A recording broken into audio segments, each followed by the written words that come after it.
menampilkan tampilan nih. Jadi dia hanya mengabstraksi data dari database. Ya, database sendiri ya tugasnya hanya menyimpan data gitu ya. Menyimpan data tidak ada hubungannya dengan yang lain-lain. Jadi setiap layer itu punya concern-nya masing-masing ya. Dan ada closed layer dan open layer ya. Kalau closed layer ya, setiap request itu harus mengalir secara sekuensial dari setiap layer ya. Jadi harus urut ya. Jadi dari presentation, business, persistent ke database ya. Tidak ada yang overlap satu sama lain. Ya, jadi urut ya, namanya layer ya dari atas ke bawah gitu ya. Jadi tidak ada yang lewat satu sama lain. Ya, kalau mau lewat satu sama lain yang namanya open layer ya. Jadi beberapa layer itu bisa di skip ya untuk optimisasi performa. Ya, optimisasi performa misalkan di presentation layer dia butuh menampilkan tanggalnya itu dalam format bahasa Indonesia gitu kan, agak beda ya format bahasa Indonesia dengan format luar. Misalkan kalau di Indonesia kan kita biasa dengan 7 Maret 2024 ya.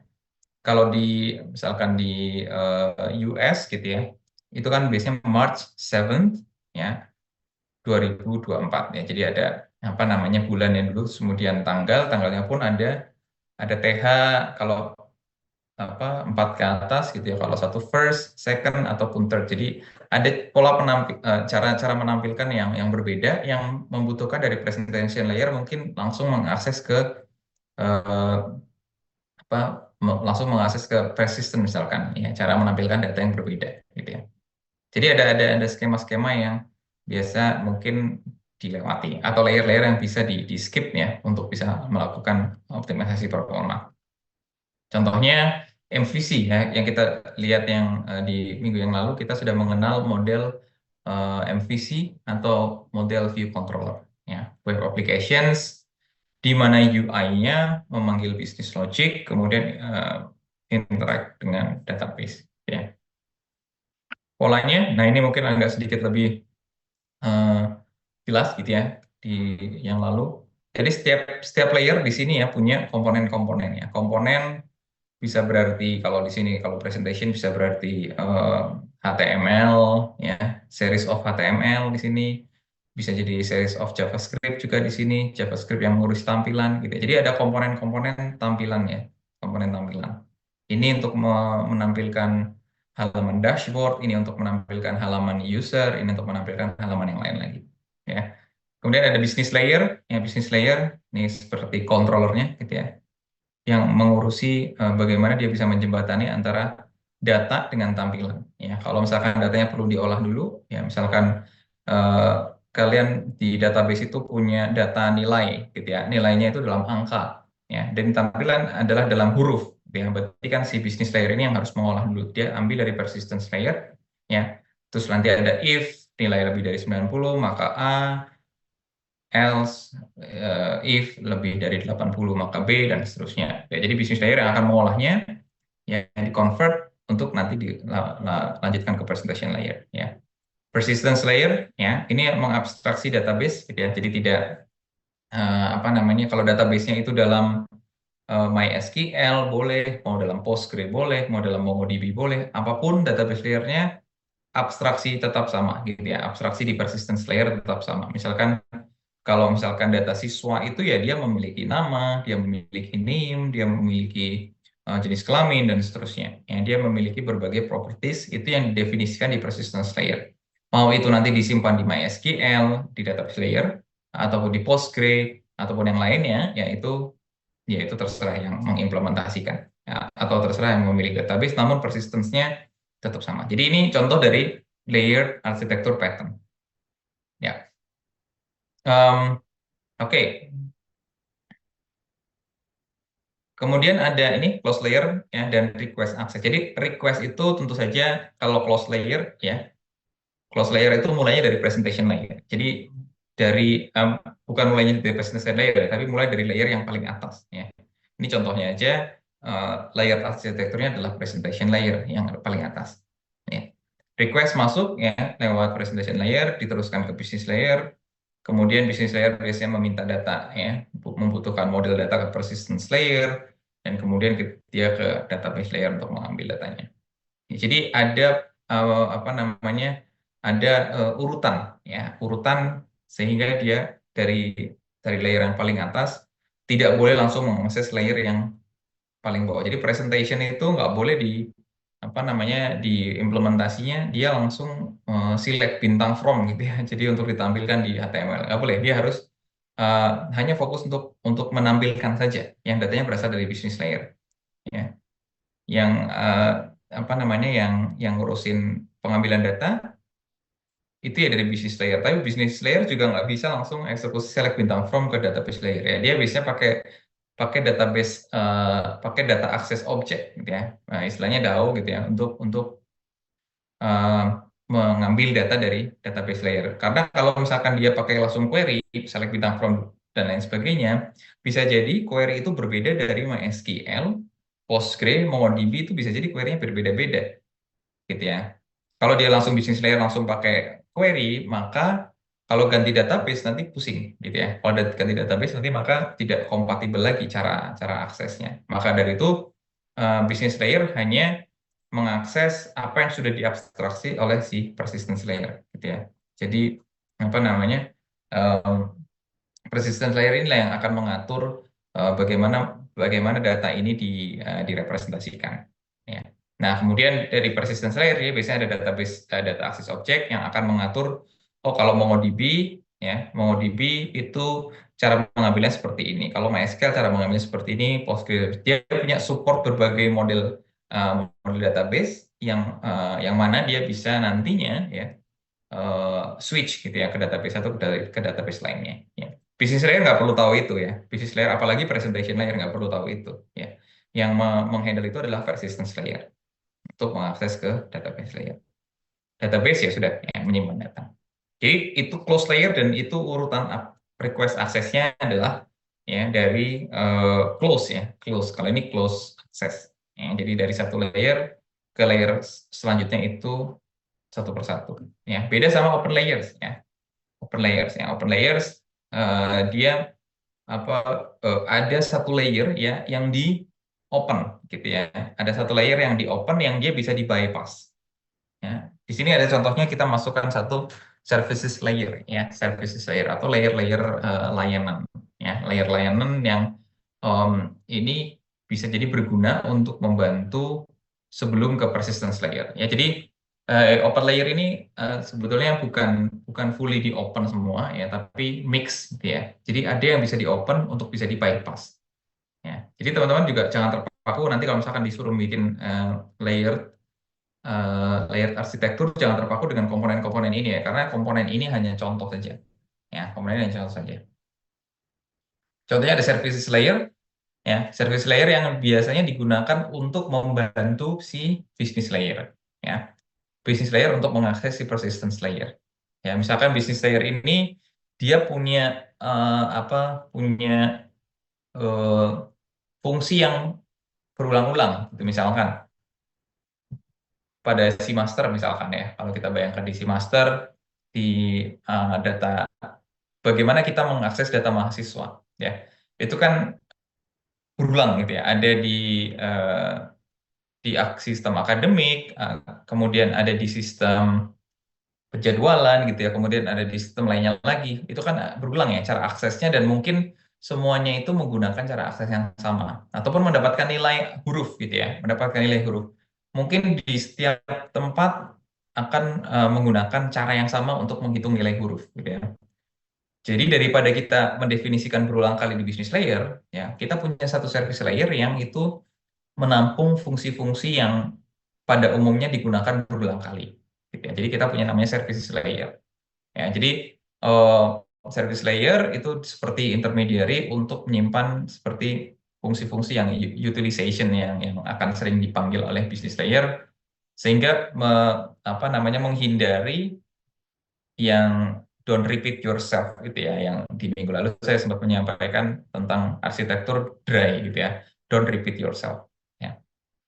Nah dari situ ya, dari situ em, kita kita memiliki bantuan service layer, tapi bisa juga kalau misalkan kita nggak ingin ya kita akses langsung ke bawahnya gitu ya. Jadi kita bisa skip.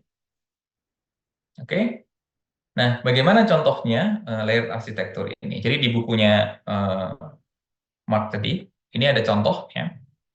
Ada contoh di mana dia seperti perusahaan asuransi gitu ya. Jadi ini perusahaan asuransi yang menangani data customer claim. Jadi kalau misalkan kita kita asuransi, misalkan apa asuransi kendaraan gitu misalkan ya, mobil kita rusak, habis ketabrak gitu ya kan kita klaim minta asuransi untuk apa namanya mengembalikan uang gitu ya, sejumlah uang perbaikan misalkan. Ya.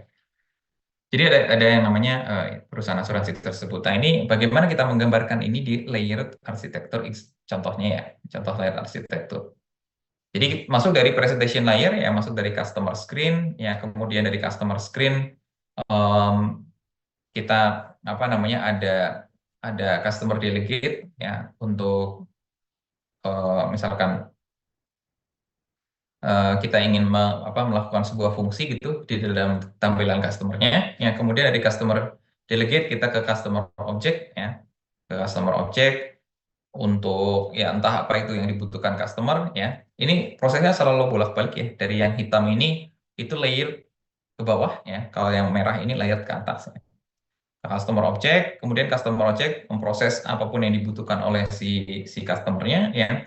Dan kalau dia butuh data ya, dan mostly dia akan butuh data, maka dia akan langsung ke customer data access object atau DAO gitu ya.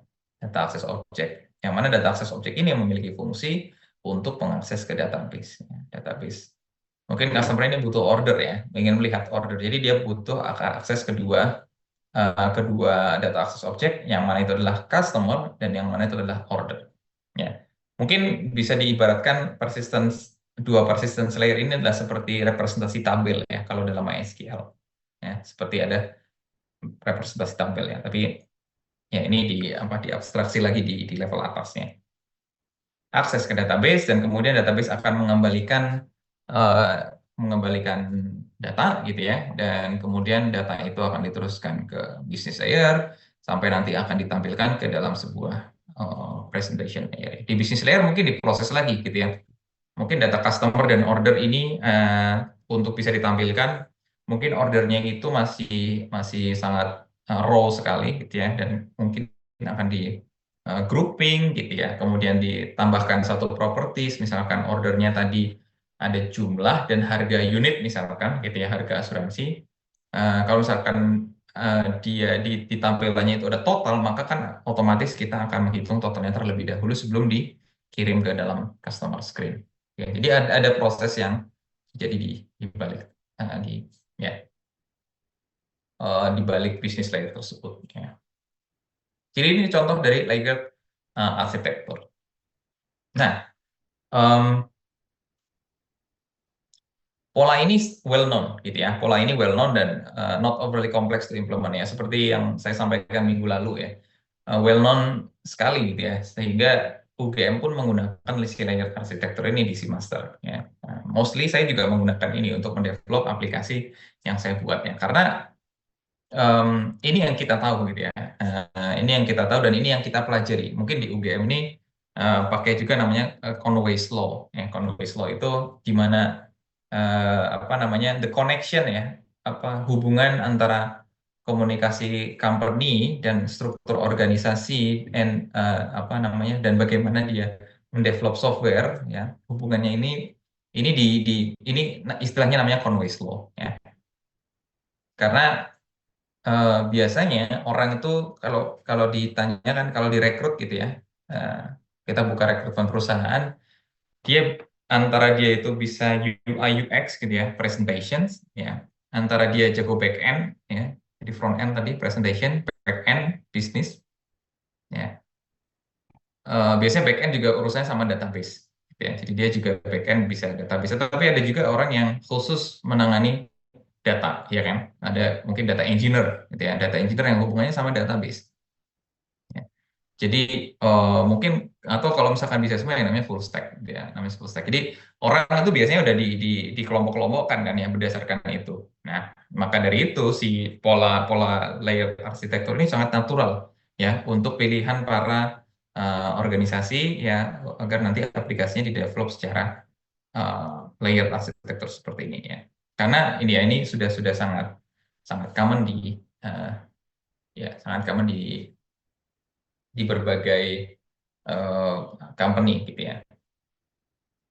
Kalau misalkan kerja sendiri juga menurut saya sangat make sense untuk menggunakan layered arsitektur ini. Saya karena banyak apa namanya develop aplikasi juga sendiri gitu ya.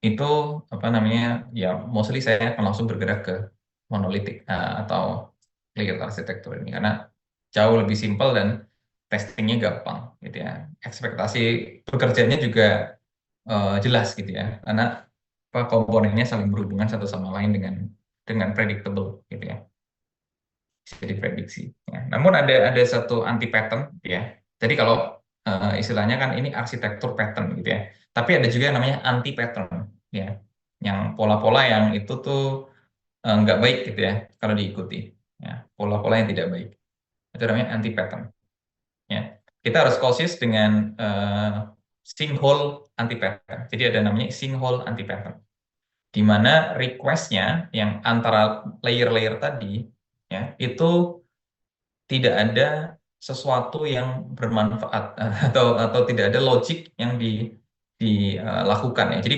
karena pada prinsipnya hanya memindahkan request dari satu request ke request lainnya aja. Jadi misalkan ada 8 layer gitu ya.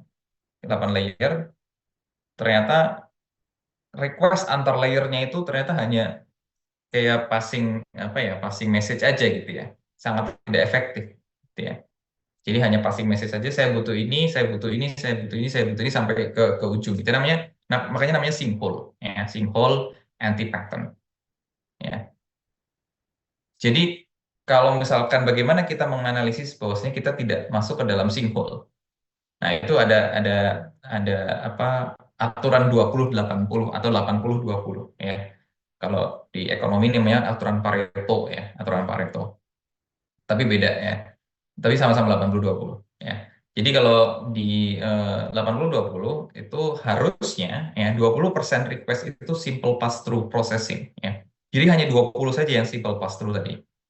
Ya, hanya mungkin mengirim mengirim pesan bahwasanya saya ingin saya butuh data ini gitu ya. Nah, itu hanya 20%, namun 80%-nya itu harus ada bisnis logic ya yang terasosiasi dengan request-nya. Ya, bisnis logic ya dalam artian tadi memproses mempas data yang habis diproses apa grading misalkan tadi kita butuh penilaian gitu ya yang A B C D E. Nah, kalau misalkan kita butuh penilaian A B C D E itu dihitung di business layer dan hasilnya dipas ke presentation layer. Itu ada bisnis logic yang terasosiasi dengan request-nya. Ya, tidak hanya memindahkan pesan dari satu layer ke layer berikutnya. Ya, makanya kita harus menghindari namanya sinkhole anti pattern. Dan layer arsitektur ini sering apa ya ujungnya gitu ya, ujungnya nanti menjadi monolithic application ya, aplikasi monolitik bahkan ketika presentation dan business layernya itu dipisah dipisah ke deploy deploy unit yang sendiri-sendiri ya. Namun ujungnya dia akan mungkin menjadi sebuah aplikasi yang monolitik. Yang oleh karena itu berdampak ke scalability-nya gitu ya. Karena di kuliah ini kita kan fokusnya ke scalability ya. Jadi kalau apa monolithic applications ya meskipun dia gampang untuk di-develop ya, tapi ya generally difficult to scale karena dia tightly coupled ya, dia tightly coupled. Kalau misalkan tightly coupled itu kan prosesnya kalau yang di sini belum selesai ya ini dia akan nggak mau respon gitu ya, nggak mau respon, nunggu yang di sini selesai dulu ya, jadi tightly coupled ya, tidak loosely coupled ya, tidak loosely coupled, jadi saling menunggu gitu ya.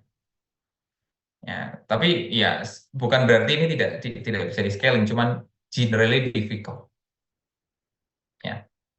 You can scale a layered architecture by splitting the layer into separate physical deployment gitu ya. Jadi bisa kita apa namanya pisah gitu ya antara business layer dan database layer di deployment apa namanya deployment server sendiri gitu ya.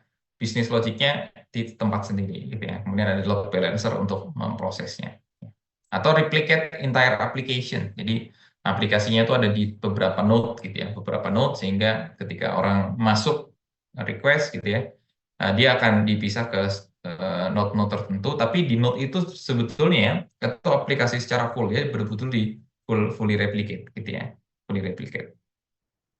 Overall granularity is too broad, making it expensive to scale. Jadi ya granularity-nya itu too broad tuh dalam artian misalkan sistem informasi akademik gitu ya. Jadi gimana ya? Misalkan kita kita granular itu tuh kedetailan dari apa namanya dari komponennya. Misalkan komponennya itu kalau kalau di layer arsitektur tuh mungkin langsung bundle ke dalam satu satu aplikasi penuh, gitu ya. Ya ini granularity-nya sistem informasi akademik, bukan apa misalkan student service, course ataupun yang lainnya yang itu mungkin common di microservice. Tapi yang ini apa bisa jadi bundlingnya terlalu besar ya, sistem informasi akademik gitu ya. Ataupun kalau misalkan mau dikurangi lagi granularity-nya mungkin ke sistem penilaian gitu ya. Jadi masih masih masih cukup gemuk untuk kita scaling apa secara secara horizontal, secara vertikal, maaf, ya secara horizontal ya. Jadi akan sulit ketika kita split secara horizontal. Ya itu namanya itu isu dari scalability di layer arsitektur. Ini masih di layer arsitektur ya. Nah, kemudian kita punya event driven arsitektur ya.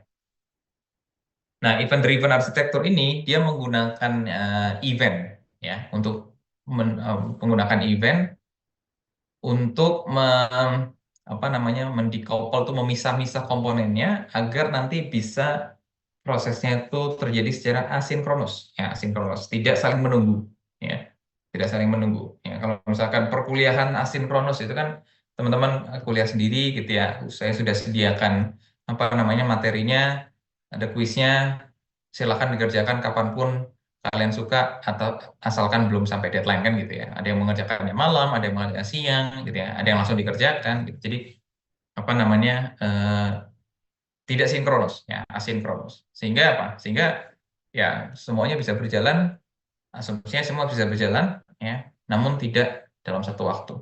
Ya, itu yang menyebabkan prosesnya terlihat smooth, ya, terlihat smooth.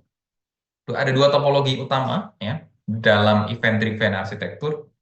Yang pertama ada topologi yang mediator, yang kedua ada broker. Ya, kalau misalkan mau dibayangkan orang mediator yang memediasi percakapan gitu ya. Ada orang yang memediasi sehingga dia dapat mengatur ya, mengatur atau mengorkestrasi terjadinya event terjadinya event. Kalau workflow-nya kompleks, ya, workflow-nya kompleks dan butuh apa namanya butuh aturan gitu ya, aturan kalau misalkan kamu sudah selesai ini, kamu bisa lanjut ke sini gitu ya. Oke, kamu bisa lanjut secara paralel gitu ya. Tapi setelah ini kamu harus setelah lanjut paralel harus dijadikan satu dulu sebelum melanjutkan proses yang ini. Jadi ada aturan-aturan, ada dimediasi lewat apa ya lewat orang yang mengatur gitu ya. Itu namanya mediator topologi. Kalau broker ya, broker tidak ada central control ya, yang namanya broker gitu ya.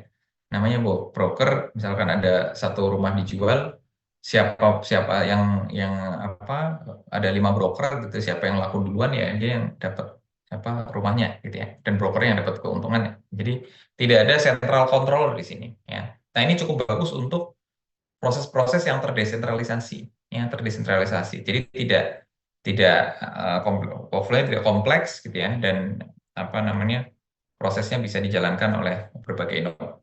Ya. Contohnya stock trading system ya, ada stock trading ya di mana setiap modul ya memproses request tradingnya secara asinkronus ya. Jadi ada banyak ada banyak trade request yang masuk gitu ya agar dapat diproses semua maka tidak dijalankan secara sinkronus ya semuanya apa bisa masukin ngebit dan lain sebagainya ya bisa buy and sell, ya. Kemudian ketika apa, ketika eventnya bisa dijalankan, ya udah dijalankan, gitu ya. Jadi terjadi secara asinkronus. Ya, ya consideration yang ini punya scalability yang sangat tinggi, gitu ya, dan agility artinya kita bisa bisa develop setiap event, ya. Nah, tapi kelemahannya itu susah dites, ya, karena dia asinkronus, gitu ya. Jadi kayak harus nunggu ini kapan ya dijalanin, ini kapan dia tertrigger untuk dijalankan, ya. Tidak ada atomic transaction. Ya, nanti saya akan mention lagi ini di slide selanjutnya. Ya, namun sebelumnya kita lihat dulu ya eh, topologinya untuk event driven architecture. Ya, nah di sini apa namanya? Oh di figure yang ini ada pertama di atas ada event ya, ada event flow ini ya. Dia dia akan mengirimkan ke event queue, ya kan? Dia akan mengirimkan ke event queue dan kemudian mediator yang akan menerima. Ya ada trigger. Jadi event itu seperti ada trigger gitu ya. Misalkan apa namanya tadi ya. Oh ada pembelian saham gitu ya. Ada pembelian saham itu eventnya. Ya. Antri masuk antrian dulu gitu ya. Kita belum siap untuk memproses karena ada banyak antrian pembelian saham lainnya. Gitu ya. Tapi dari sisi user itu tidak menunggu gitu ya. Yang dia tahu oh sudah masuk antrian. Gitu ya. Kita tinggal tunggu saja prosesnya selesai. Ya. Kemudian ada mediator yang akan membagi-bagi dia ke dalam channel-channel gitu ya. Oh, ini masuk channel ini, masuk channel ini, masuk channel ini. Kemudian ada prosesor yang akan memproses, ya, yang akan memproses logik dari misalkan tadi pembelian sahamnya ya. Ya udah dia apa kontak perusahaan, kemudian ambil ambil harga saham, kemudian dia potong berdasarkan itu dan dia mengurangi saldo dari si si tradernya tadi, gitu ya. Selesai, gitu ya. Nah ini terjadi secara dimediasi. Ya. Contohnya kalau yang di asuransi tadi, ya, asuransi tadi. Nah ini contohnya ini asuransi ketika kita pindah alamat, gitu ya, pindah alamat entah itu karena sesuatu apa, ya kita direlokasi, gitu ya, direlokasi. Nah ini ada event mediator di tengah sini, gitu ya, event mediator yang akan menjalankan setiap prosesnya eh, secara eh, secara urut ya agar tidak ada agar tidak ada event yang bertabrakan ya atau mendahului satu sama lain ya. Contohnya di sini ketika relokasi ya apa yang dilakukan dia akan mengganti alamat gitu ya. Mengganti alamatnya si customer masuk ke change address ya. Masuk ke change address kemudian dia ada apa namanya lanjutan yaitu untuk merekalkulasi quotes dan mengupdate claims. Nah, ini kalau dilihat ini eventnya lurus seperti ini yang artinya dia bisa dijalankan dua hal ini secara bersamaan ya. Dia merekalkulasi apa quotes-nya ya, quotes atau permintaan harga atau ya lain sebagainya itu permintaan harga ke insurance-nya gitu ya. Kemudian ada update claims ya. Ada claims processor di sini bisa dijalankan secara paralel. Gitu ya. Setelah ini selesai, dapat datanya dari claims processor dan quote processor, maka kita bisa mengadjust claims-nya ya berdasarkan adjustment professor atau processor ya. Yang ini bisa berasal dari company-nya. Kemudian setelah klaimnya difinalisasi, maka dinotifikasi ya. Jadi sepertinya seperti apa namanya ada proses gitu ya, ada proses di sini. Namun yaitu prosesnya di trigger berdasarkan selesainya event gitu ya. Proses awalnya juga di-trigger berdasarkan relocation event. Ya, jadi semuanya terjadi ketika ada sebuah event yang dia saling menunggu. Ya, jadi ada yang ini biasanya disebut juga sebagai pub sub gitu ya, publisher dan subscriber. Ya, jadi ada ada yang mensubscribe apa namanya si ada publish event di sini, kemudian di sini sudah mensubscribe. Dia akan menunggu ketika ada event. Oh oke, ganti alamat. Gitu. Jadi dan ini di mediasi. Ya. Nah, berbeda dengan broker, ya, broker. Nah, ini broker, ya, ada event, ya, tidak ada queue di sana, ya, dia langsung akan masuk ke channel, gitu ya. Dia akan langsung masuk ke channel, di apa namanya, langsung diambil ke beberapa prosesor, gitu ya, dan kemudian ya, setiap prosesor bisa jadi akan mengembalikan mengembalikan data gitu ya, mengembalikan data untuk diteruskan ke event selanjutnya. Ya, bisa jadi event selanjutnya ini juga harus menunggu dari event prosesor. Oke. Jadi di sini juga sebetulnya prosesnya bisa jadi saling menunggu, tapi dia tidak ada mediator ya, jadi langsung dilempar ke event channel. Ya. Nah, ini contohnya di broker topologi. Ya, ketika ketika kita contoh yang sama tadi ya, ketika kita pindah ya, kemudian si customer proses ini akan menerima event ya langsung tanpa lewat queue ya, dan dia akan langsung mengganti alamat customer dan mengirimkan event lagi ya. Jadi bisa jadi keluar lagi sebuah event yang akan mengganti event yang menyampaikan bahwasanya alamat customer sudah berganti gitu ya. Kemudian ada yang mensubscribe untuk memproses quotes-nya dan klaimnya ya. Quotes-nya dan klaimnya di sini. Ada event baru gitu ya, langsung diganti di sini. Kemudian setelah quote prosesnya selesai, ada event baru selesai gitu ya. Dia akan men-trigger recalculation quotes-nya ya. Dan di sini juga setelah claims prosesnya selesai, dia akan men-trigger event baru. Jadi semuanya tidak ada mediator gitu ya. Jadi semua trigger based on event yang selesai. Ya, kalau mediator tadi kan setiap proses dia akan dimediasi. Bahwasanya sekarang kamu melanjutkan uh, proses ini dan seterusnya. Ya, kalau di broker itu tidak. Gitu ya. Jadi tertrigger based on event saja. Nah, kekurangannya adalah dia lack of atomic transaction ya. Karena setiap event processor itu sangat decouple ya, berbeda sekali dengan layer arsitektur tadi ya. Kalau layer arsitektur tadi tightly coupled ya. Kalau ini sangat decoupled ya, terutama yang apa namanya broker gitu ya. Dan terdistribusi ya. Sehingga akan sulit untuk memaintain sebuah transactional unit ya, sebuah transactional unit.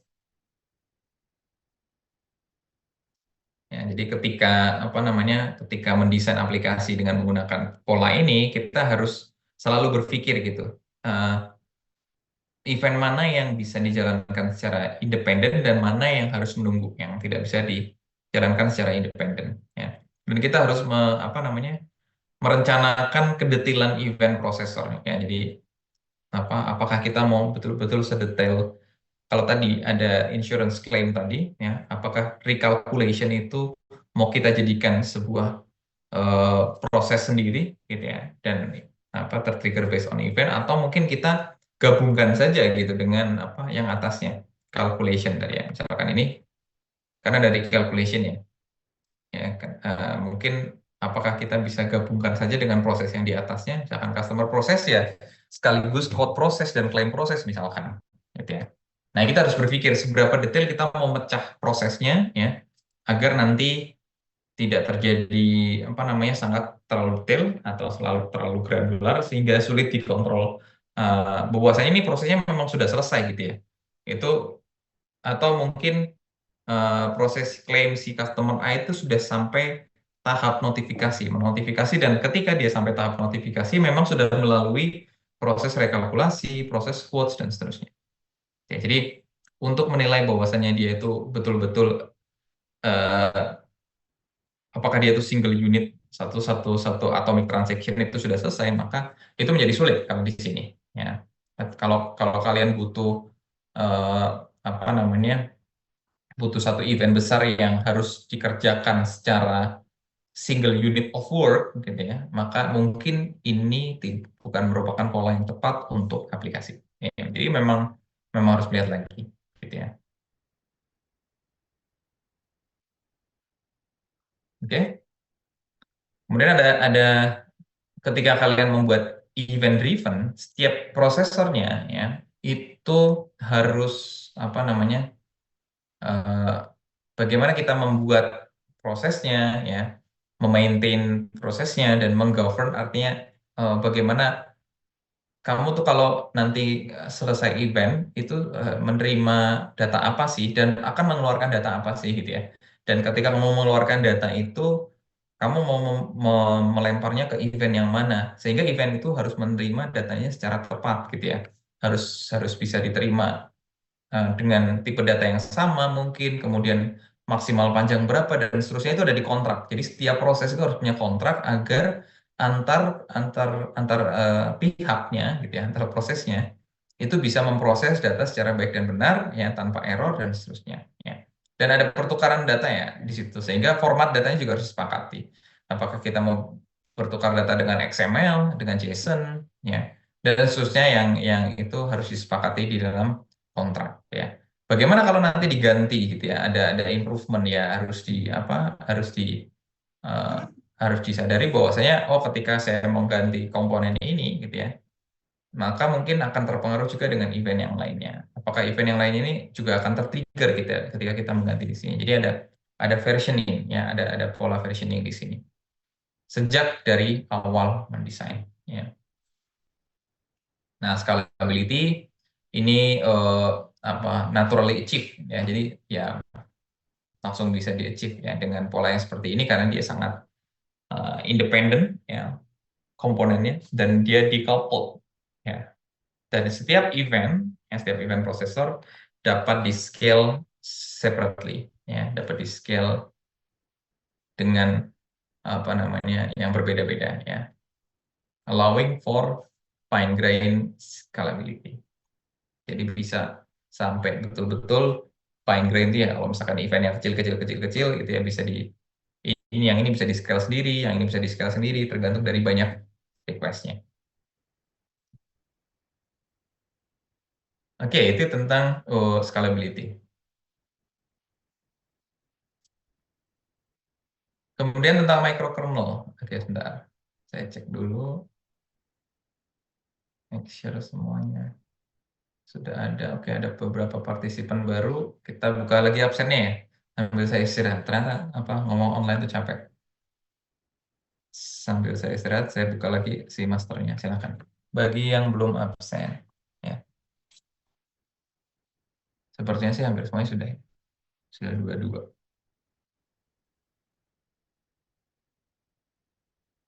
Oke, 24.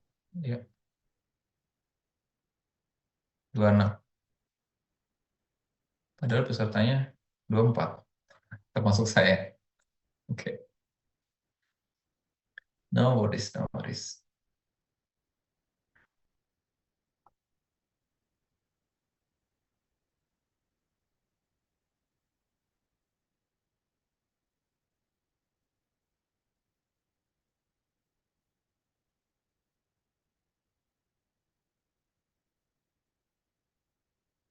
Oke, lanjut ya.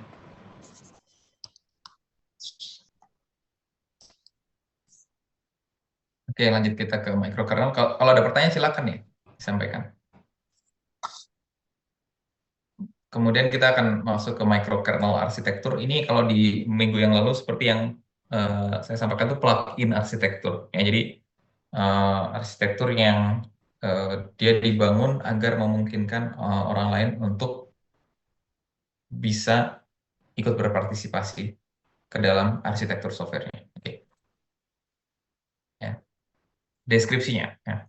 Consists of a minimal core system with plugins that extend functionality. Jadi sistemnya dia dibuat ya dengan minimal functionality ya yang memungkinkan developer lain untuk ikut bergabung ke dalam ya bergabung untuk menambah fungsionalitas dari si eh, dari si aplikasinya gitu ya.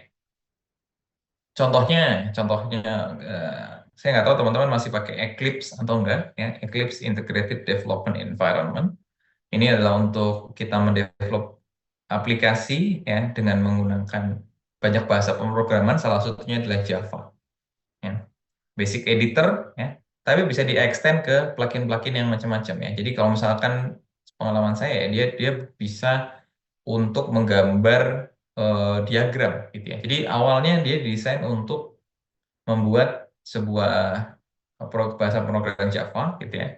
Namun saya banyak baca beberapa paper gitu yang mencoba untuk merepresentasikan diagramnya itu dengan menggunakan Eclipse ternyata gitu ya. Jadi sangat apa namanya sangat extensible gitu Eclipse ya. Dan dia memungkinkan untuk di-extend. Ya, jadi memang dari awal desainnya sudah memungkinkan untuk orang lain berkontribusi di sini. Seperti kalau misalkan WordPress gitu ya. Kalau teman-teman pernah membuat membuat sistem informasi, website gitu ya. Dan kemudian pakai WordPress gitu kan. WordPress kan bisa diinstal macam-macam gitu ya. Yang tadinya tidak punya, dia hanya website blog saja gitu ya. Kemudian dia bisa dijadikan e-commerce gitu ya. Atau misalkan malah dia bisa dijadikan e-learning gitu ya untuk websitenya dengan tambahan sebuah plugin. Nah, ini kayaknya saya nampilkan yang salah ya. Oke, udah betul ya? Oke. Nah, di sini ya. Nah, konsiderasinya adalah ya, ini bagus untuk product based applications yang evolve over time. Ya, evolve over time itu artinya seperti em, mungkin seperti arsitektur Android ataupun Apple juga gitu ya. Dia kan dia hanya operating system ya, ya tapi agak berbeda sih. Mungkin lebih tepat seperti yang WordPress tadi ya. Dia adalah sebuah website ya dan dia bisa dimodifikasi dengan berbagai macam ekstensi ya. Requires careful contract versioning and governance. Jadi dia butuh apa namanya ya butuh kontrak yang sangat sangat eh, dibangun dengan sangat hati-hati gitu ya, agar ketika orang lain ketika ingin mengextend ya dia tidak membahayakan aplikasinya sendiri gitu ya. Jadi harus betul-betul berhati-hati ketika membuat extensible aplikasi seperti ini. Harus mengisolasi uh, core system, core function utama gitu ya, dan tidak malah merusak ya ekosistem secara utuhnya. Di govern gitu ya, mungkin ada marketplace-nya atau yang lainnya gitu. Jadi dia betul-betul diatur. Ya, performance is usually high since unnecessary features can be excluded ya. Jadi bisa jadi performanya bisa jadi baik kalau misalkan kita tidak apa namanya tidak menggunakan beberapa fitur ya tidak perlu dimasukkan. Ya. Contohnya ini ya kalau kita gambarkan seperti ini ya, ada core system, kemudian ada plugin komponen, plugin komponen, plugin komponen. Kalau di insurance tadi, aplikasi insurance claims processing tadi, nah ini ada beberapa modul ya, yang ini berasal dari kalau kode NHTXGA ini adalah state di United States ya, jadi apa provinsi-provinsi yang ada di Amerika ya. Karena mungkin aturan klaim di setiap provinsi itu bisa jadi berbeda-beda ya. Bisa jadi di California dengan di New York itu eh, dia ada pajak klaimnya misalkan ya. Tapi mungkin di Texas tidak ada gitu misalkan. Ya, jadi ada beberapa modul-modul dari setiap provinsi yang bisa kita masukkan gitu ya. Modul-modul yang bisa kita masukkan atau mungkin secara hukum aja sudah berbeda gitu ya, secara hukum. Bisa jadi tanya tampilannya berbeda gitu ya. Jadi kalau apa namanya ya ini kita bisa bisa plug in gitu ya istilahnya. Nah, bagaimana kita menyediakan mekanisme plug-in ini ya secara mudah ya misalkan nanti kita buat klaim processing gitu ya kemudian kita open ke semua provinsi agar bisa menggunakannya dan si provinsi ini bisa bisa mengcustomize gitu ya mengcustomize aplikasinya sendiri ya untuk ditempelkan ke claim processing ya tentu saja dia akan mengikuti beberapa aturan yang sudah dicanangkan oleh claim processing ini. Nah, ini contohnya ya. Suitable use case-nya ya microkernel arsitektur itu cocok ya untuk product based application ya product based application and internal business applications that are developed and released like software products with version and pluggable features ya. Jadi untuk eh, bukan yang project based ya. Jadi bukan hanya untuk ketentuan tertentu, tapi product based yang untuk halayak halayak umum gitu ya. Halayak umumnya namanya product based ya. atau internal business applications, ya internal hanya dipakai untuk internal, gitu ya. Nah ini saya kira cukup banyak sekarang low code, kalau tahu low code development gitu ya, low code ya, bukan low code atau no code gitu ya, development yang dia dibuat ya eh, agar orang lain bisa dengan mudah memasukkan elemen-elemen low code-nya ya, low code. Semoga sudah pada tahu low code ya, low code atau no code ya, yang lebih populer. No code development ini ya, no code development banyak sekali sih, banyak sekali ininya, mungkin out system ini yang sponsor, kita klik. Jadi kita bisa membangun aplikasi gitu ya dengan drag and drop. Nah ini kan apa namanya, sangat banyak yang bisa kita drag and drop seperti ini ya. Sehingga ya kita bisa konsiderasi bahwasannya si out system ini dia menggunakan arsitektur yang plugin tadi, apa tadi istilahnya? Ya, micro kernel ya, micro kernel. Ya, jadi dia menggunakan micro kernel arsitektur ya. Jadi kalau misalkan kita ingin memasukkan logging gitu ya, kita tinggal masukkan, kita ingin memasukkan apa tadi monitoring, tinggal kita masukkan dan seterusnya. Jadi aplikasinya itu sangat-sangat ekstensibel. Ini contoh dari, jadi bukan aplikasinya yang jadi itu adalah microkernel, tapi out systemnya sendiri ini yang disusun dengan, atau produknya yang disusun dengan microkernel. Jadi sangat ekstensibel. Ya, atau mungkin yang pernah melihat Nine, nah ini adalah eh, apa end to end. Ini kita bisa Nah, ya, kita bisa membangun eh, apa namanya AI workflow gitu ya dengan mudah. Dan kita juga bisa menambahkan, ya. Jadi ini juga bisa di-extend. Jadi kalau misalkan kita ingin menambahkan plugin di dalam KNIME ini juga bisa, ya. Jadi untuk data science ataupun machine learning, ya. Jadi semuanya itu bisa di drag and drop dan kemudian kita bisa membuat elemen sendiri, bisa ngedit. Saya punya rekan yang pernah membuat pluginnya ke KNIME, jadi saya masih ingat gitu. Nah ini KNIME Hub, ya mungkin di Community Hub ini ada ya macam-macam ya. Ya itu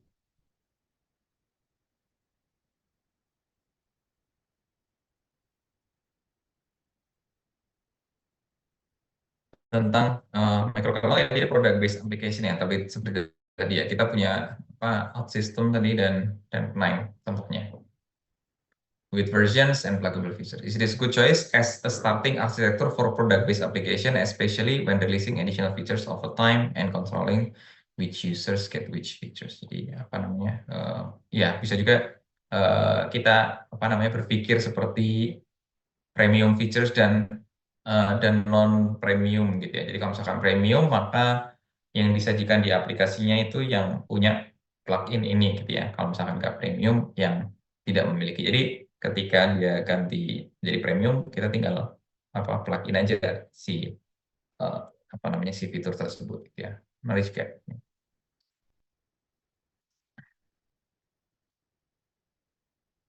extensibility, flexibility, and isolation. Ya, arsitektur ini memungkinkan untuk menambahkan application feature ya, as plugins to the core application, providing extensibility, feature separation, and isolation.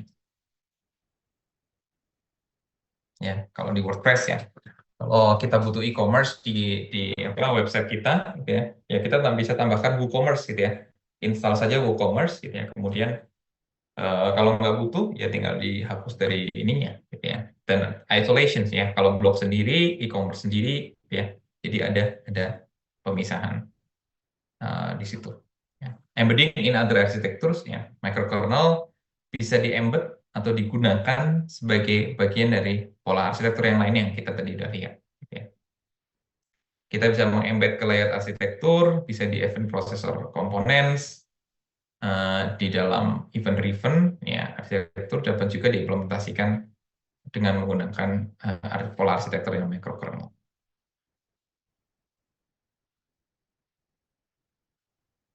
Nah, untuk scalability ya karena mostly ini adalah product base ya dan generally tidak besar gitu ya, maka dia bisa diimplementasikan sebagai single unit ya dan not highly scalable ya, jadi tidak terlalu scalable.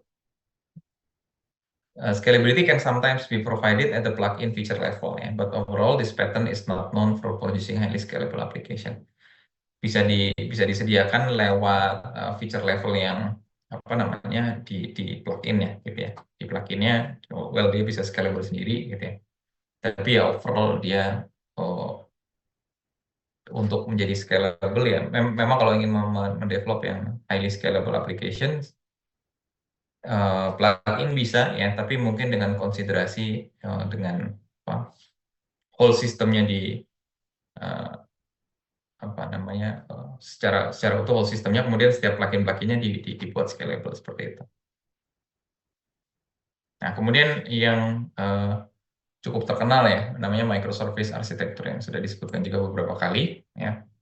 Ini membagi aplikasinya menjadi small ya, independent services ya, yang kecil-kecil gitu ya, dan independent yang berkomunikasi lewat API ya.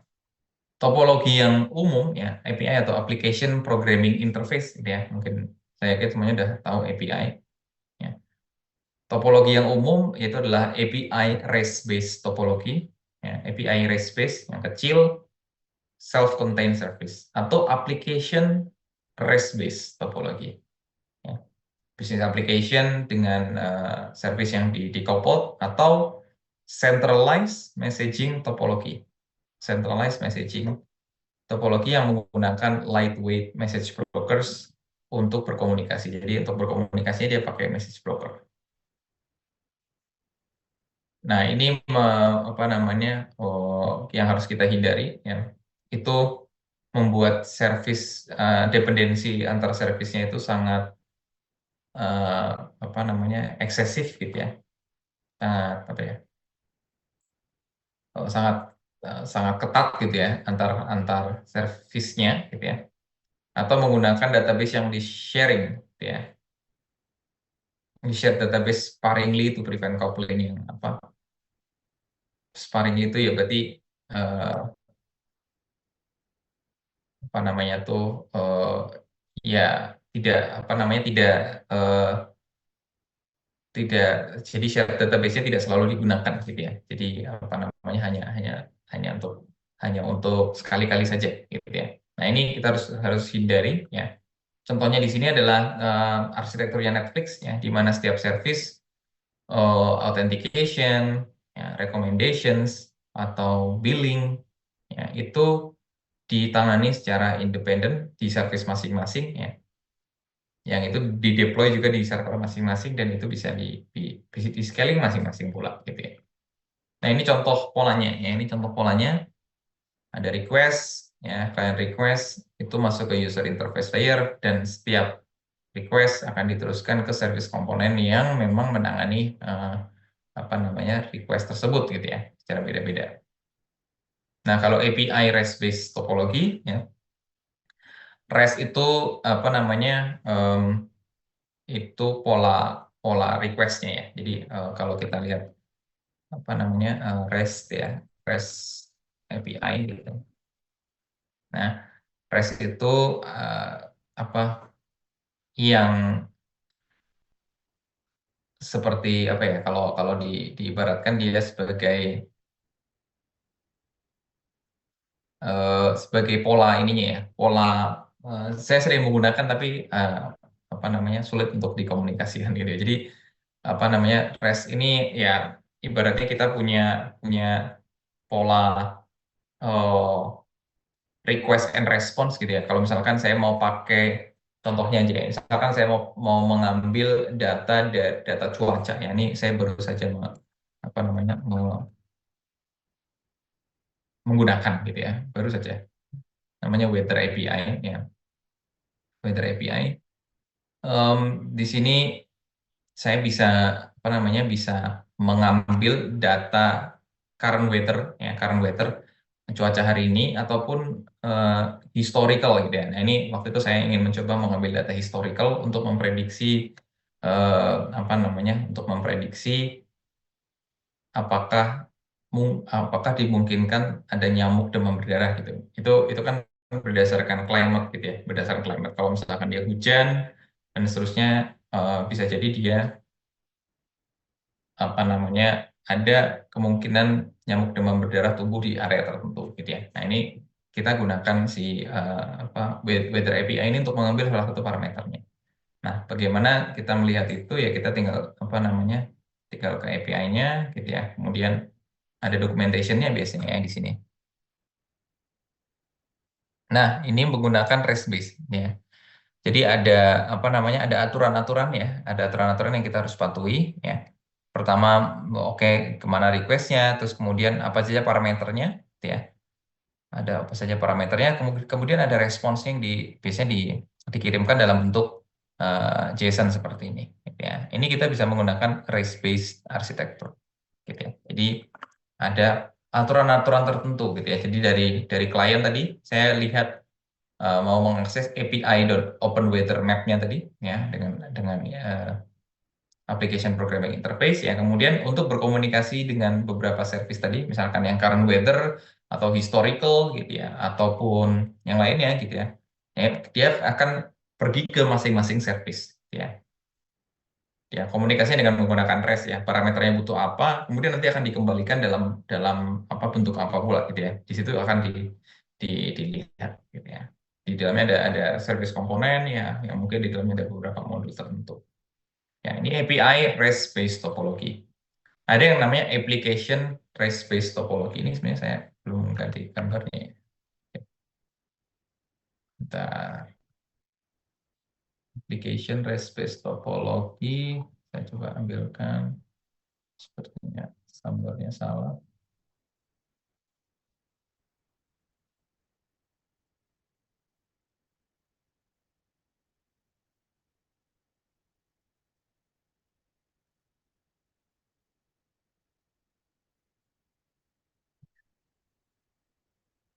Ini adalah gambarnya yang betul ya. Ini adalah application ya, swap. Oke. Application REST based topology ya. Kalau tadi dengan menggunakan API yang di tengahnya, yang ini langsung ke user interface-nya. Jadi ketika kita berkomunikasi ke dalam eh, ke dalam sebuah user interface apapun itu, gitu ya. Misalkan itu adalah Gmail ataupun coba aja ya. Mungkin ini kita bisa lihat sebenarnya bisa bisa pantau. Oh, tadi kita lihat one call API, misalkan weather today. Kita coba weather today. Ya, Jogja hujan dan seterusnya. Kita coba buka AccuWeather ya. Nah, kalau teman-teman penasaran bisa di klik F12, klik di network ya. Terus di enter, di refresh lagi. Nah, di sini nanti akan banyak request-request tuh. Akan banyak request-request di sini. Nah, ini ada API ke BT Loader, ada ke Smooth, saya nggak tahu ini apa. Coba kita lihat ya, dia ke AWX CDN. Nah, di sini ada juga yang ini HTML biasa. Untuk get-nya, ya di sini bisa dilihat request dan response-nya. Um, Mungkin ini kali ya, rainy.accuweather. Nah, ini contohnya. Kali ini post saja. Ini API apa ya? Penasaran. API untuk mendapatkan, ya nggak tahu juga. Tapi pada intinya gini, jadi ketika kita mengakses user interface seperti ini, ya, kita mengakses user interface mungkin jangan ini dulu, jangan dimatikan dulu. Misalkan saya klik di network sini, nah saya klik ke sebuah area, dia akan meload di situ, ya. Saya klik, misalkan saya pengen tahu suhu di Jogja gitu ya. Nah, ini dia akan meminta terus ya, API.AccuWeather. Nah, ini request response. Oh, ini payload yang gambar ya. atau yang lainnya. Ini API Weather atau yang ini responsnya. Oh, gambar juga. Ya, ternyata juga dia memproses gambarnya juga menggunakan API gitu ya. Jadi potongan-potongan ini, gambar ini dia juga prosesnya satu persatu gitu. Ya, saya nggak tahu, saya belum pernah membuka apa API-nya ini, jadi saya nggak tahu persis gitu. Atau ketika kita klik Lightning dan seterusnya, dia akan apa namanya? Pada intinya dia akan mencoba untuk mengambil dari API, ya, dari API. Maka dari itu yang coba saya sampaikan di sini adalah di apa application race based topology. Sorry, laptop saya agak lambat setelah agak panas.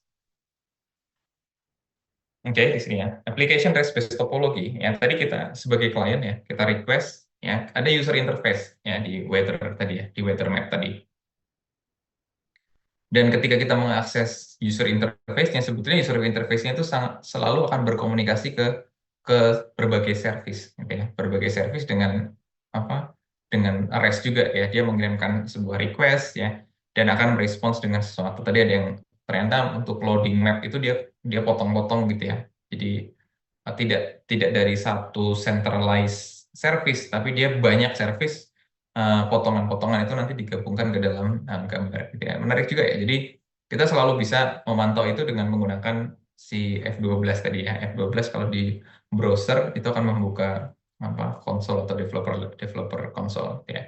Nah, saya kira hampir semua apa namanya hampir semua aplikasi sekarang ya zaman sekarang tidak semua sih ya. Mungkin beberapa yang modern gitu ya itu sudah menggunakan pola-pola seperti ini ya jadi dia tidak menyatukan aplikasinya jadi request response biasa tapi selalu dia akan apa namanya untuk berbagai service dia akan meminta secara asinkronus tadi gitu ya akan meminta sebenarnya sinkronus juga ya tapi yang artinya asinkronus itu dia tidak perlu load ulang gitu halamannya untuk meminta datanya dan mendapatkan datanya gitu ya. Jadi apa namanya prosesnya terjadi secara smooth sekali dan itu bisa di scale gitu ya bisa di scale ya. Oke itu tentang application eh, application REST base ya ada juga yang centralized messaging ya jadi instead of kita mengirimkan langsung REST request ya nah kita bisa mengirimkan itu melewati message broker ya message broker jadi bukan bukan apa namanya REST-nya yang akan eh, kita berkomunikasinya langsung dengan menggunakan REST ya, tapi ada brokernya dulu yang akan membagi-bagi siapa yang akan apa namanya akan mengeksekusi ini gitu ya. Ya, dan itu semua request-nya nanti diatur melalui si message broker ini. Gitu. Ini namanya centralized messaging topology ya. Dan konsiderasinya adalah setiap unit itu bisa dideploy secara terpisah tadi ya. Mapping sendiri, kemudian untuk mendapatkan weather sendiri. Ya, jadi setiap komponen itu dideploy di separate unit ya, yang memungkinkan untuk memudahkan development ya, through an effective and streamlined delivery pipeline ya, dan ini sangat meningkatkan scalability ya, dan aplikasi dan high degree of application ya, dan komponen decoupling ya. Ya, kemudian ada service komponen ya. It is better to think about service component which can vary in granularity ya. Jadi apa namanya? Kalau kita berpikir mengenai komponen-komponen tadi ya, kalau di MacWeather tadi kan ada beberapa apa namanya? eh, Kenapa Mas? Tiba-tiba ngomong tapi terpotong ya. Silakan kalau ada pertanyaan ya. Jadi apa namanya? Service komponen ya ini eh, bisa apa namanya kalau misalkan berpikir kira-kira kita mau membagi kan tadi microservice ya membagi service-servicenya itu menjadi berapa berapa atau menjadi seperti apa tadi yang kalau dilihat yang di Weather itu saya nggak menyangka kalau dia membagi mapnya itu berdasarkan potongan-potongan gitu ya potongan-potongan maps ya saya nggak tahu itu benar apa enggak observasi saya tapi ya itu kan berarti dia sangat-sangat micro gitu ya sangat-sangat microservice jadi setiap service bisa jadi menangani pixel yang berbeda-beda. Itu sangat-sangat menarik gitu ya. Itu sangat granular, ya, sangat detail. Ya. Kita bisa juga mungkin lebih tidak granular seperti itu, ya, lebih ke mungkin dalam satu user interface hanya ada 5 microservice, bisa juga, ya. Nah, apa namanya mendesain the right level of service, ya, yang mana yang menjadi apa namanya ukuran yang pas gitu ya, itu menjadi challenge ya, dalam dalam microservice arsitektur. Ya, dan ini adalah evolutions ya dari monolithic applications. Jadi microservice arsitektur ini mengadres ya beberapa isu dalam monolithic application ya dengan membagi apa namanya membagi service-service ya ke dalam multiple deployable unit ya. Jadi apa ada beberapa unit yang bisa dideploy masing-masing, yang bisa dites, di develop masing-masing gitu ya, dites masing-masing dan ya secara independen seperti itu. Ya, scalability ini juga bagus gitu ya. Setiap komponen dapat di scale masing-masing. Ya. Terakhir yang space based arsitektur ya. Nah, space based arsitektur ini polanya adalah kita meremove central database bottleneck ya dengan mereplikasi ya in memory data grids ya, in memory data grids. Jadi di dalam space-based arsitektur ini, gitu ya, ini apa komponen kuncinya adalah kita kita pisahkan based on grid, gitu ya. Jadi ada beberapa grid. Yang pertama, misalkan ada tentang processing unit, ya, yang berisi tentang business logic dan in memory data. Ya, kemudian ada virtualized middleware, ya, yang menghandle messaging, data replication, processing, dan dynamic deployment. Ya, jadi apa namanya di dalam middleware ini ada beberapa grid, gitu ya, beberapa grid yang ini krusial untuk apa namanya untuk mendapatkan scalability, gitu ya, sehingga nanti apa namanya tidak tidak tercentralize di satu satu tempat gitu. Jadi ini ini apa ini pola ya, ini pola. Jadi bisa jadi ini digabungkan ke dalam microservice, bisa jadi digabungkan ke dalam layer arsitektur sekalipun gitu ya. Nah, contohnya kalau misalkan kita punya high traffic website ya seperti auction platform, eBay, atau mungkin yang sering dulu ada flash sale tiket gitu ya, atau flash sale apa namanya HP Xiaomi yang zaman dulu gitu ya, satu apa namanya dalam 4 detik udah habis gitu ya, apa namanya HP-nya dijual dengan harga murah gitu ya, itu namanya space-based arsitektur ya. Yang konsiderasinya eh, high scalability ya, tapi memang saya sendiri belum pernah mencoba untuk mendevelop dan mentesnya ya. Dan ini sangat-sangat apa namanya spesifik ya aplikasinya, hanya aplikasi aplikasi tertentu saja. Ya, ini best for unpredictable and high concurrency environment. Ya, sangat baik untuk yang pola-pola yang bisa jadi tidak terprediksi ini ya, apa namanya eh, trafficnya seperti itu. Sebentar.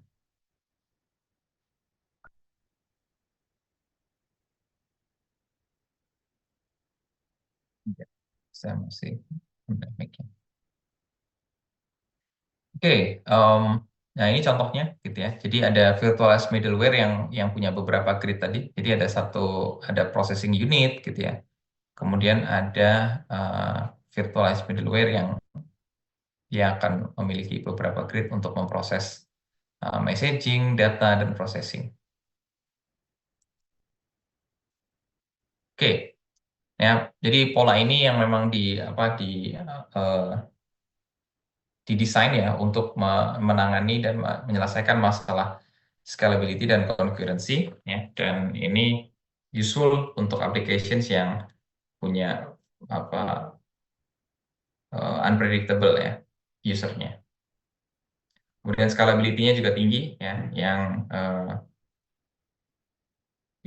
from the fact that there is little or no dependency on a centralized database. Ya, therefore essentially removing this limiting bottleneck from the scalability equation. Jadi memang ya pada dasarnya ini kalau misalkan berbicara tentang scalability ya ini yang uh, memang prinsipnya yang di sini ya karena tidak ada ketergantungan centralized database.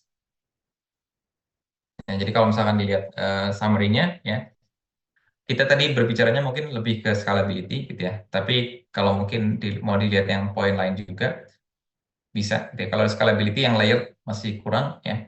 Yang diunggulkan adalah event driven, microservice dan space based ya. Nah, tapi untuk masalah misalkan development ya, layer itu paling enak gitu ya. Dan microservice juga masih cukup enak gitu ya. Dan dia juga scalable. Ya, jadi kalau misalkan lihat yang paling banyak ke atas ini sepertinya yang si microservices ya, karena dia testability-nya bagus, deployment-nya bagus, agility-nya pun bagus ya. Performance-nya masih tidak terlalu bagus. Yang lain mungkin punya yang banyak kekurangannya yang layered ya. Cuman memang dia paling enak untuk develop gitu. Oke, nah dari sini diskusinya ya. Oke, saya akan coba siapkan apa namanya jadi tadinya di sini di kelas gitu ya. Apa namanya? Kalian saya minta untuk membuat grup. Oke, karena ini tidak di kelas sehingga mungkin kita akan lakukan secara asinkronus saja ya. Nah, ini seperti di pertemuan yang kedua ya, seperti di pertemuan yang kedua. Namun ini agak sedikit berbeda ya. Saya sudah menyiapkan dokumen apa namanya? Dokumen tugasnya ya. Jadi ini ada tugas. Oh, sebentar.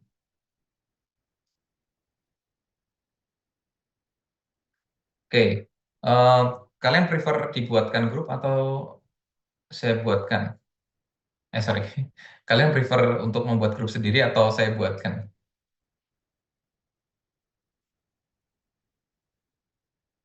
Berarti dibuat grup sendiri ya? Atau apa namanya? Prefer dibuatkan? Kalau di kelas mungkin saya bisa bisa buatkan ya, tapi karena kalian nggak di kelas, jadi mungkin eh, silakan membuat grup sendiri. Saya kira jadi lebih mudah. Ya, kalau saya buatkan takutnya nanti ada yang rumahnya beda atau mungkin yang kosnya bareng bisa lebih mudah dan seterusnya. Oke, ini em, tugasnya. Bentar, saya akan share. Bentar, saya cek dulu.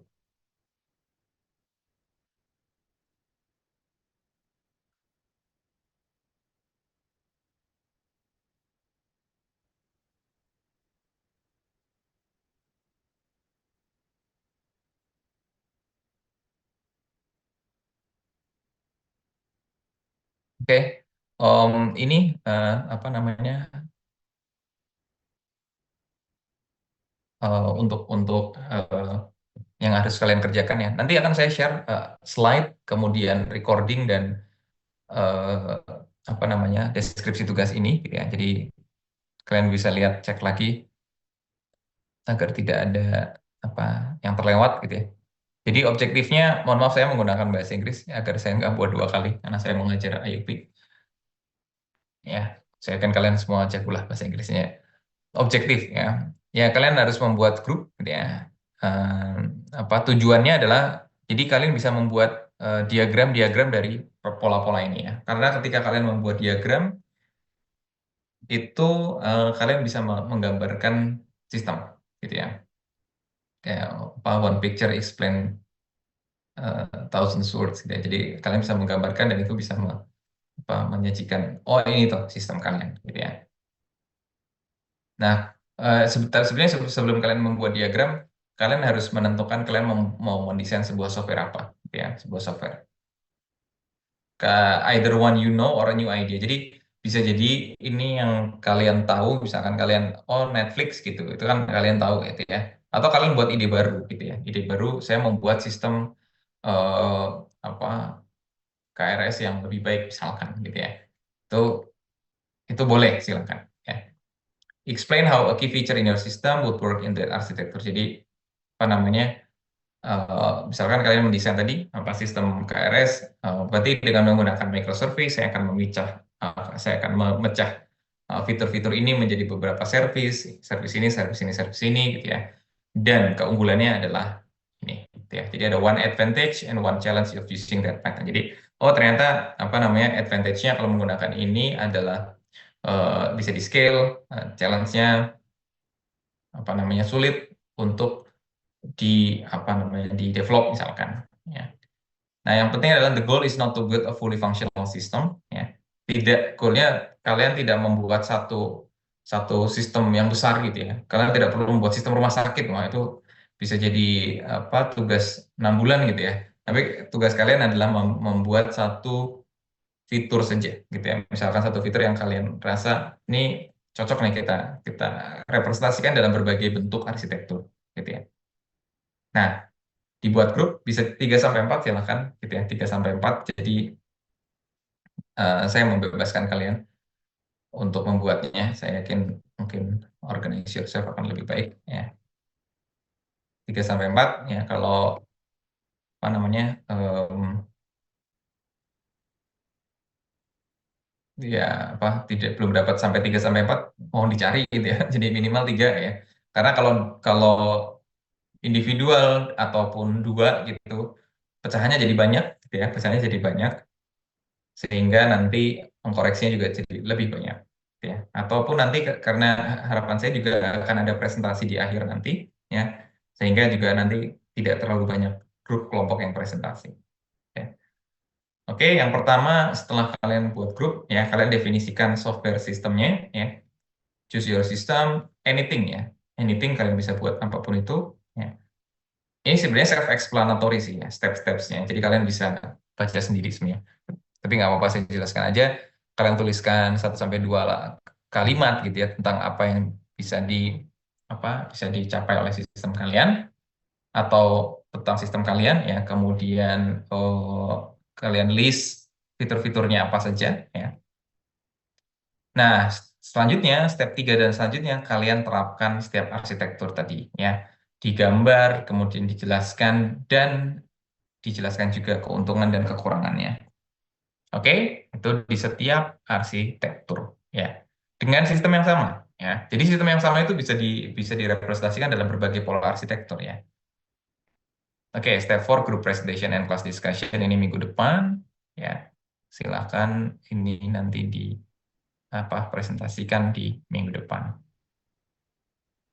Oke, ya itu apa namanya aktivitasnya. Tadinya di kelas apa namanya kita bisa bisa coba ini gitu ya. Tapi mungkin nggak cukup juga sih ya untuk bisa mendevelop ini semua. Tapi well itu apa berhubung kita apa namanya kita belum ada tugas yang cukup besar ya. Jadi ini harapannya bisa diselesaikan di minggu depan gitu ya. Kalau minggu depan presentasi nggak apa-apa ya. Jadi kita presentasikan di minggu depan untuk setiap pola arsitekturnya. Oke, saya akan post ini um, ke grup Classroom ya. Oke, mungkin setelah ini saja ya. Saya harus manage foldernya. Ada pertanyaan mungkin silakan. Permisi Pak, masih bisa presensi nggak ya? Presensi. Ya. Masih bisa. Saya bisa buka lagi. Ya, oke ya. Silakan yang mau presensi akan saya tutup. Mungkin ya sebentar lagi ya 1 menit. Oh ini banyak yang double ya, Mas Sultan double.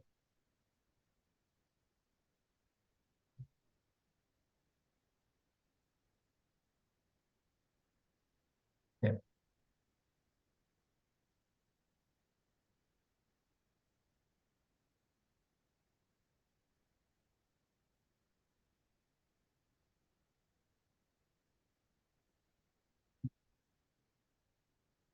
Oke ya, baik saya apa namanya tutup. Saya stop recording. Recording stopped. Oke, nanti akan saya share begitu recording saya siap ya, begitu juga slide dan deskripsi tugasnya. Oke, ada yang ditanyakan? Silakan.